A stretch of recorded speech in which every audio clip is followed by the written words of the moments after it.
जय श्री कृष्णा। राधे राधे दोस्तों, आप सभी को मार्गशीर्ष मास के कृष्ण पक्ष की एकादशी की हार्दिक शुभकामनाएं।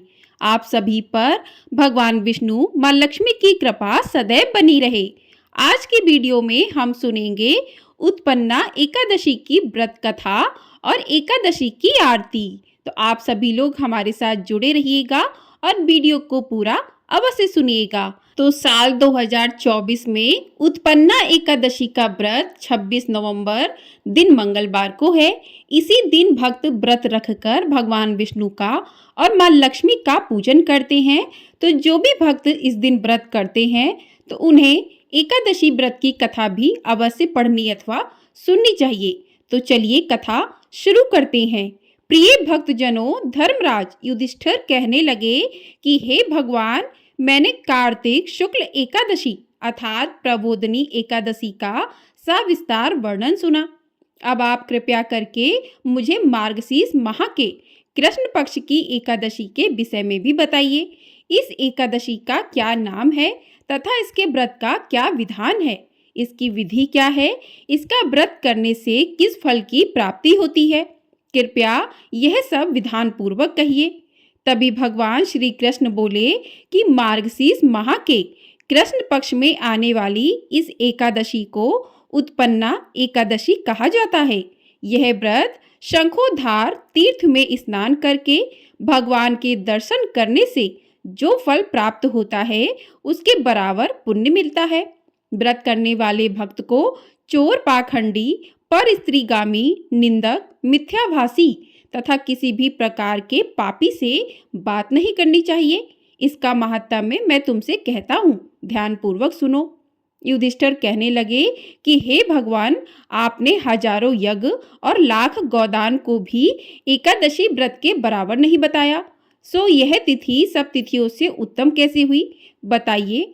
तभी भगवान कहने लगे, हे युधिष्ठिर, सतयुग में मुर नाम का दैत्य उत्पन्न हुआ। वह बड़ा बलवान और बड़ा भयानक था। उस प्रचंड दैत्य ने इंद्र, आदित्य, वसु, वायु, अग्नि आदि सभी देवताओं को पराजित करके भगा दिया। तब इंद्र सहित सभी देवताओं ने भयभीत होकर भगवान शिव से सारा वृत्तांत कहा और बोले कि हे कैलाशपति, मुर दैत्य से भयभीत होकर सब देवता मृत्यु लोक में फिर रहे हैं। तब भगवान शिव ने कहा कि हे देवताओं, तीनों लोकों के स्वामी, भक्तों के दुखों का नाश करने वाले भगवान विष्णु की शरण में जाओ, वे ही तुम्हारे दुखों को दूर कर सकते हैं। शिव जी के ऐसे वचन सुनकर सभी देवता क्षीर सागर में पहुंचे। वहां भगवान को शयन करते देख हाथ जोड़कर उनकी स्तुति करने लगे कि हे देवताओं द्वारा स्तुति करने योग्य प्रभु, आपको बारंबार नमस्कार है। देवताओं की रक्षा करने वाले मधुसूदन, आपको नमस्कार है। आप हमारी रक्षा करें। दैत्यों से भयभीत होकर हम सभी आपकी शरण में आए हैं। आप इस संसार के कर्ता, माता पिता, उत्पत्ति और पालन करता और संहार करने वाले हैं। सबको शांति प्रदान करने वाले हैं। आकाश और पाताल भी आप ही हैं। सबके पितामह ब्रह्म, सूर्य, चंद्र, अग्नि, सामग्री, होम, आहुति, मंत्र, तंत्र, जप, यजमान, यज्ञ, कर्म, कर्ता, भोक्ता भी आप ही हैं। आप सर्वव्यापक हैं। आपके सिवा तीनों लोकों में चर तथा अचर कुछ भी नहीं है। हे भगवान, दैत्यों ने हमको जीतकर स्वर्ग से भ्रष्ट कर दिया है और हम सब देवता इधर उधर भागे भागे फिर रहे हैं। आप उन दैत्यों से हम सबकी रक्षा करें। इंद्र के ऐसे वचन सुनकर भगवान विष्णु कहने लगे कि हे इंद्र, ऐसा मायावी दैत्य कौन है जिसने सभी देवताओं को जीत लिया है? उसका नाम क्या है? उसमें कितना बल है और किसके आश्रय में है तथा उसका स्थान कहाँ है? यह सब मुझसे कहो। भगवान के ऐसे वचन सुनकर इंद्र बोले, भगवान, प्राचीन समय में एक नाड़ी जंग नामक राक्षस था। उसके महापराक्रमी और लोक विख्यात मुर नाम का एक पुत्र हुआ। उसकी चंद्रावती नाम की नगरी है। उसी ने सभी देवताओं को स्वर्ग से निकालकर वहां अपना अधिकार जमा लिया है। उसने इंद्र, अग्नि, वरुण, यम, वायु, ईश, चंद्रमा, नेत्रत आदि सबके स्थान पर अधिकार कर लिया है। सूर्य बनकर स्वयं ही प्रकाश करता है, स्वयं ही मेघ बन बैठा है और सबसे अजय है। हे असुर निकंदन, उस दृष्ट को मारकर देवताओं को अजय बनाइए। यह वचन सुनकर भगवान ने कहा, हे देवताओं, मैं शीघ्र ही उसका संहार करूंगा। तुम चंद्रावती नगरी जाओ। इस प्रकार कहकर भगवान सहित सभी देवताओं ने चंद्रावती नगरी की ओर प्रस्थान किया। उस समय जब दैत्यमुर सेना सहित युद्ध भूमि में गरज रहा था, उसकी भयानक गर्जना सुनकर सभी देवता भय के मारे चारों दिशाओं में भागने लगे। जब स्वयं भगवान रणभूमि में आए तो दैत्य उन पर भी अस्त्र शस्त्र आयुध लेकर दौड़े। भगवान ने उन्हें सर्प के समान अपने बाणों से भींद डाला। बहुत से दैत्य मारे गए, केवल मुर बचा रहा। वह अविचल भाव से भगवान के साथ युद्ध करता रहा। भगवान जो भी तीक्ष्ण बाण चलाते, वह उसके लिए पुष्प सिद्ध होते थे। उसका शरीर छिन्न भिन्न हो गया, किंतु वह लगातार युद्ध करता रहा। दोनों के बीच मल्ल युद्ध हुआ। 10,000 वर्ष तक उनका युद्ध यूं ही चलता रहा, किंतु मुर नहीं हारा। थककर भगवान बद्रिकाश्रम चले गए। वहां हेमवती नामक सुंदर गुफा थी। उसमें विश्राम करने के लिए भगवान उसके अंदर प्रवेश कर गए। यह गुफा 12 योजन लंबी थी और उसका एक ही द्वार था। विष्णु भगवान वहां योग निद्रा की गोद में सो गए। मुर भी पीछे पीछे आ गया और भगवान को सोया देखकर मारने को उद्यत हुआ। तभी भगवान के शरीर से उज्जवल कांतिमय रूप वाली देवी प्रकट हुई। देवी ने राक्षस मुर को ललकारा, युद्ध किया और उसे तत्काल मौत के घाट उतार दिया। उन देवी की अद्भुत शक्ति की सभी देवताओं ने प्रशंसा की।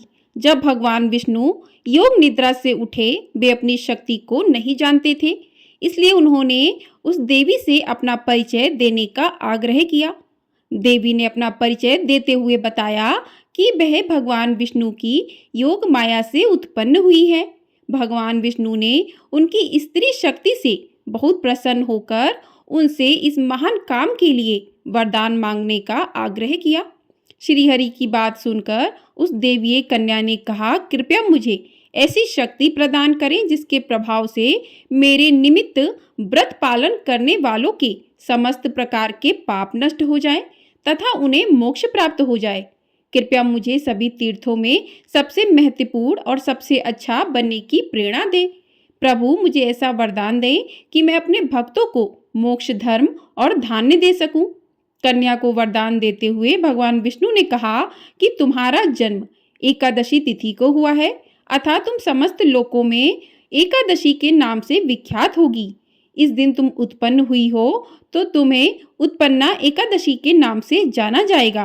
तुम्हारे युग में न केवल मनुष्यों द्वारा बल्कि देवताओं द्वारा भी पूजी जाओगी।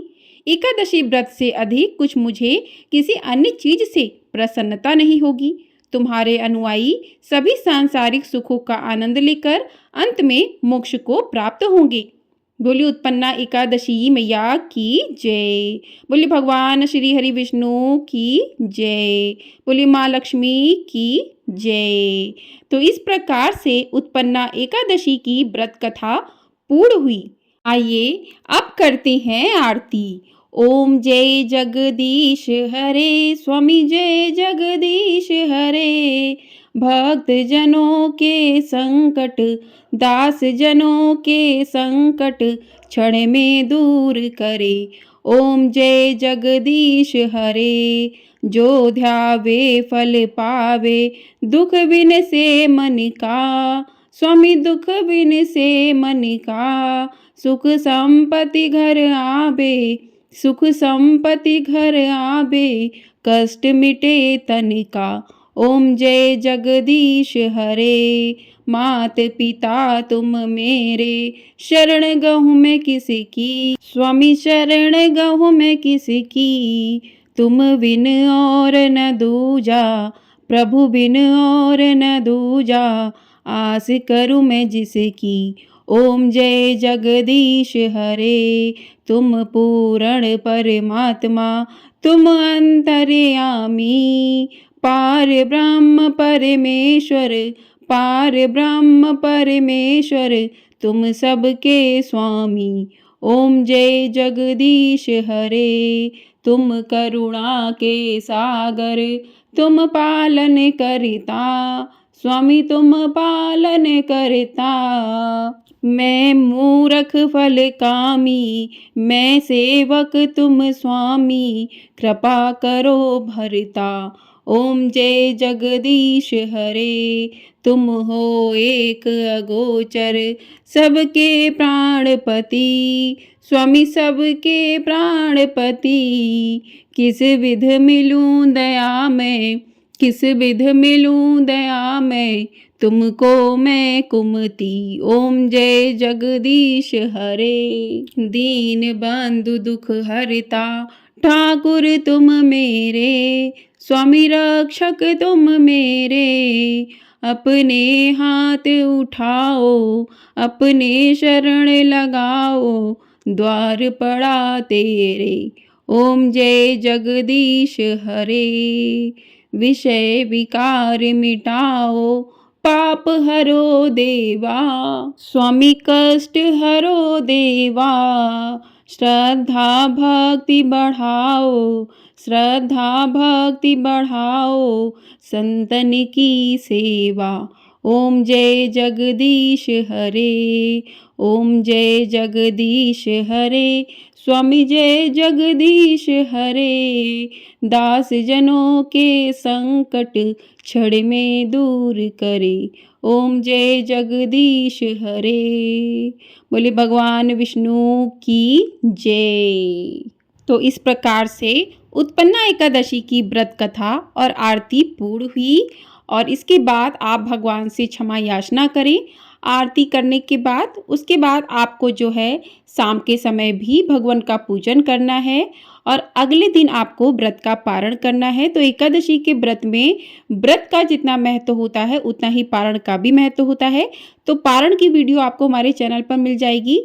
तो पारण आपको 27 नवंबर को करना है दोपहर 1:11 से लेकर दोपहर 3:17 पर 17 मिनट तक करना है। तो 1:11 से 3:17 तक इस समय में आपको अपने व्रत का पारण करना है। तो व्रत के पारण के समय आपको जो है भगवान का पूरे विधि विधान से पूजन करना है।